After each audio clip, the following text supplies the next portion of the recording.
মোটামুটি বছর কয়েক ধরেই চুল পড়ার প্রবলেমটা খুব পারসিস্টেন্ট ছিল। তো চিন্তাভাবনা করছিলাম যে কী করা যায়।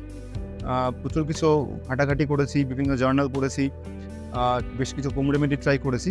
তো সেরকম কাজের কাজ কিছুতেই হয়নি। ফাইনালি মার্চ মাসেই একবার এসেছিলাম, প্রিলিমিনারি কথাবার্তা হয়েছিল। তো এপ্রিলে ডিসাইড করি যে আই নিড আ ট্রান্সপ্ল্যান্ট। প্রসেসটা যথেষ্টই ভালো ছিল, একটু আমার ক্ষেত্রে খানিকটা এক্সস্টিভ, কারণ মোটামুটি প্রায় 8 ঘন্টার স্প্যান।